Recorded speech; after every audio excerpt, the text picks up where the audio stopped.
problema, merong sagot na kay saya.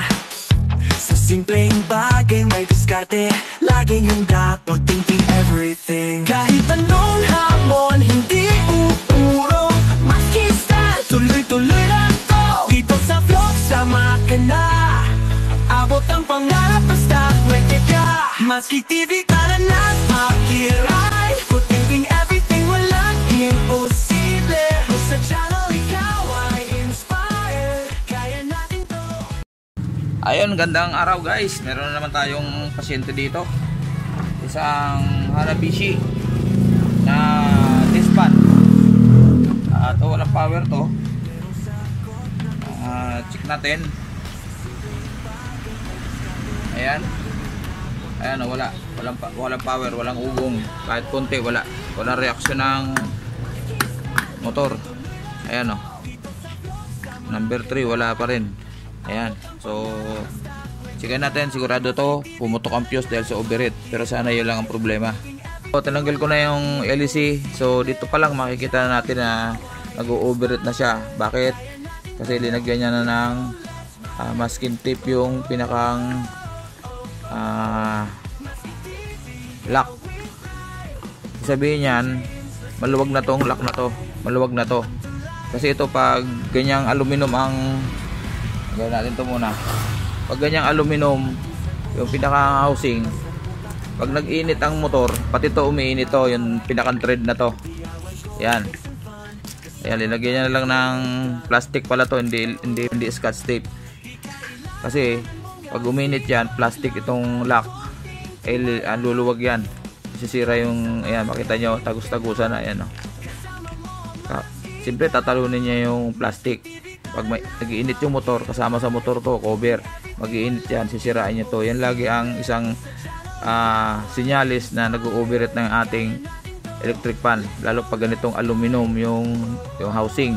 Kung plastic yung housing, okay lang, hindi niya kaya sirain to dahil plastic to plastic. Kasi ito aluminum, ito plastic, tatalunin niya yung plastic hanggang masira yung thread. Ayan o. Okay. So sigurado overheating ang naging problema yan, kaya nawala ng power. Sana okay pa yung bushing tsaka shafting. Okay, buksan natin uli, tingnan natin. So guys, ito pagbukas ko, ito ang bumungad sa akin. Ito, ayan o, hindi ko alam kung bakit kumikli yan, pero parang sana hindi naman jumper. Malalaman natin mamaya sa loob, parang hindi naman. Ano, nagdugtong siya. Hindi ko alam kung bakit siya nagdugtong dyan. Linisan lang natin at maraming alikabok. Pati yung strap guys, putol na. Ayan o, wala na. Ayan o.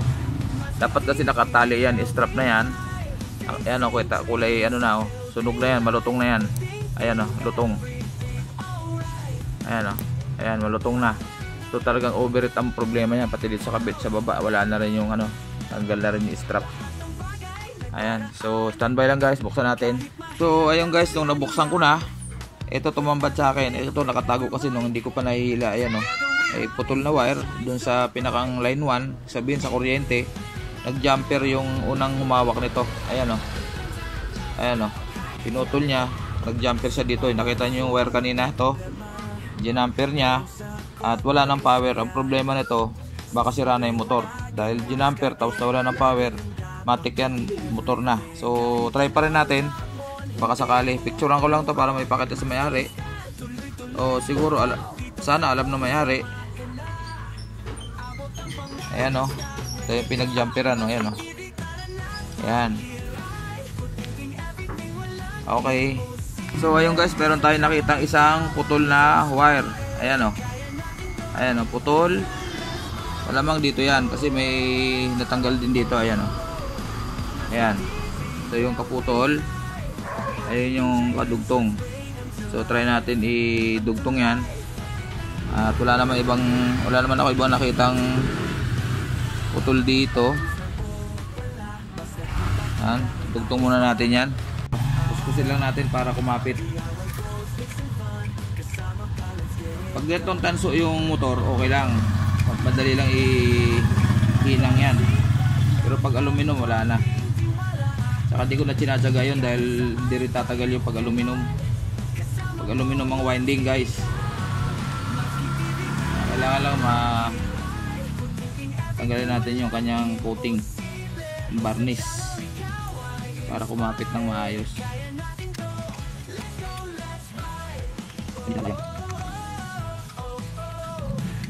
Okay, okay, para okay na naman yung yan. Tapos talagang yan. Remedyohan natin to, sayang ang motor.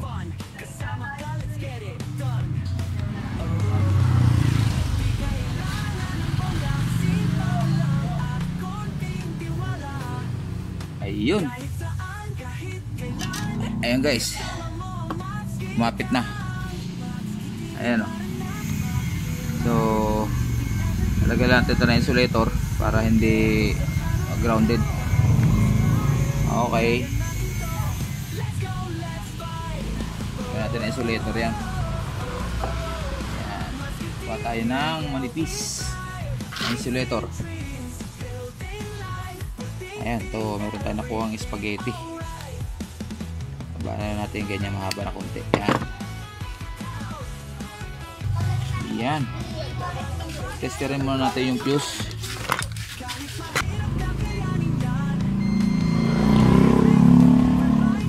Ayun, buo ang fuse. So naging problema, naputulin siya ng ito yung naputol na to, kaya nawala ng power. Kasi buo yung fuse oh. Ayan oh. Okay, so nakita natin ang problema. So habaan na lang natin to. Habaan ito mga ganyang kahaba. Ito kahaba. Para ayun. Tapos balatan din natin. Lagyan natin ng para mahinang natin na maayos. Okay. Pwede na yan. Buti na lang buo yung fuse.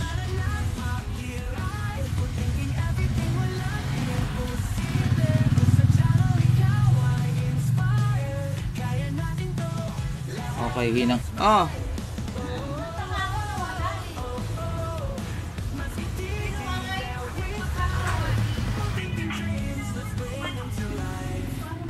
Ayun, natalian na natin guys. Okay na. So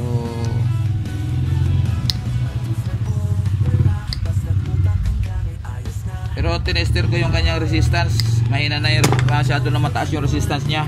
Possible na mahina na imikot, pero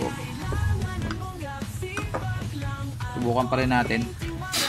Tsaka yung kanyang capacitor ay ano na, 1.5 ang nakalagay, 1.2 na lang. Ayun o, 1.5. Tapos nung tinesting ko 1.2. Subukan na lang natin muna bago natin palitan. Lagyan natin ng insulator to.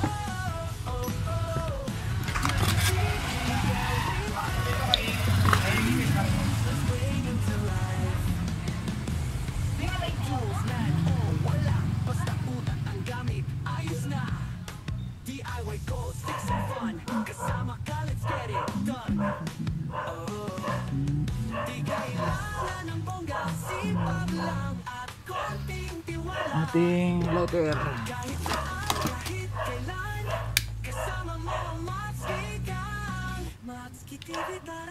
Ginamper niya, tapos siyempre hindi pa rin gagana dahil naputol dito sa loob. So kasi ganun ang ginagawa, jumper mo, basta walang putol yung loob, gagana yan. So nung hindi gumana, tinigilan na. Hindi na tinuloy yung kanyang trabaho kasi nga. So ito ang dudugtungan natin. Dugtungin natin to. Maliit na wire para hindi masyado. Yan ang maliit na wire, kulay puti para parehas. Ito. Yan. Kala niya makukuha niya sa jumper eh. Kala niya makukuha sa jumper kaya ginamper niya. Kasi pag pumutok ang fuse, gina-jumper nila eh. Pero hindi ako nagda-jumper. Kasi pag pumutok ang fuse, sa akin lang ha, pag pumutok kasi ang fuse, ibig sabihin nag-overheat yan. So ang cause ng overheat is natuyuan ng langis. So kaya hindi ako nagda-jumper. Eh pwede rin na may jumper kahit maluwag yan, kasi kaso nga ang problema, kaya nga pumutok ang fuse dahil sa overheat. Ngayon kung di natin lalangisan, babalik din sa dati. Basta walang ibang dahilan ng pag-overheat kundi natuyuan ng langis. Ganun lang kasimple yun. Ganun lang naman kasimple yun, guys. Pero kung di kayo maglalagay ng fuse, nasa inyo po yun. Choice nyo yun. Yan.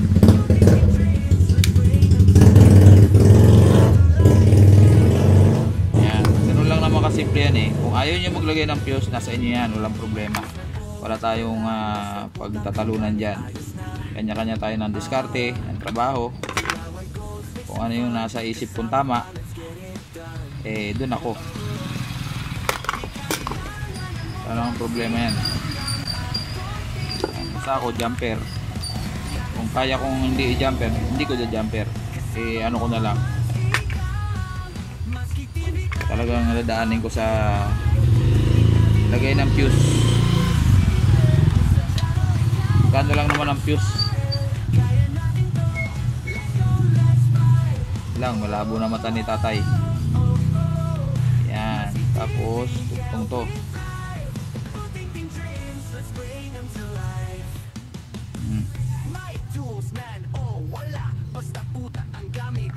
Pag na ano ng shrinkable yan, di na yan luluwag. Yan.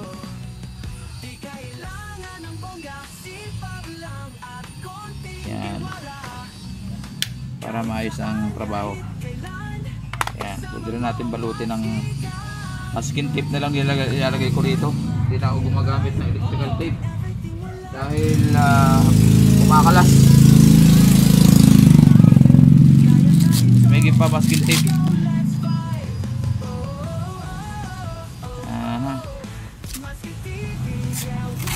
Scotch tape na lang ilalagay ko dyan. Yan. Ito nga, hindi linagyan eh. At least ito meron.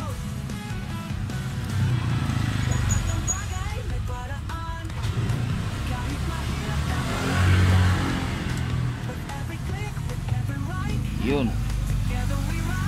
Yan. Tapos syempre, ito ang sinasabi ko. Lalangasin natin to. Kaya kailangan buksan natin. Kasi ito yung bushing. Guys, ito paliwanag ko. Ito yung bushing. May bushing din sa kabila. Dito sa unahan. Dito. So kaya nag-overheat yan dahil natuyuan na ng langis yan. Ngayon, kung di natin lalagyan ng langis yan, so anong mangyayari? Dali lang naman. Tatagilid nyo lang ito konti. O yan, o ganyan. O. Tapos lagyan natin ng langis yung gilid na yan. Kasi andyan yung oil foam. Yan. O meron na. Ito rin sa kabila. Ganun din. Siyempre. Yan. Lagyan din natin ng langis to. Kunti lang naman langis yan. Di naman kakain ng maraming langis yan. Patrabaho nga lang. Kasi magbabaklas ka. Wala eh. Yan ang trabaho natin eh.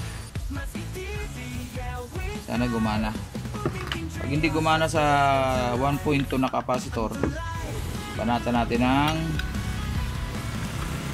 1.5 talaga. Pero sana gumana.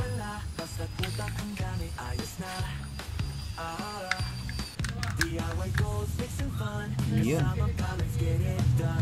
Okay na. Yun. Tama na yan. Tama na yan. Dalawa lang muna. Testingin lang natin kung aandar. Sana umandar. Wala yung balik. Tulungan ko muna. Pasok na lang. Pasok ko na. Tulungan ko muna.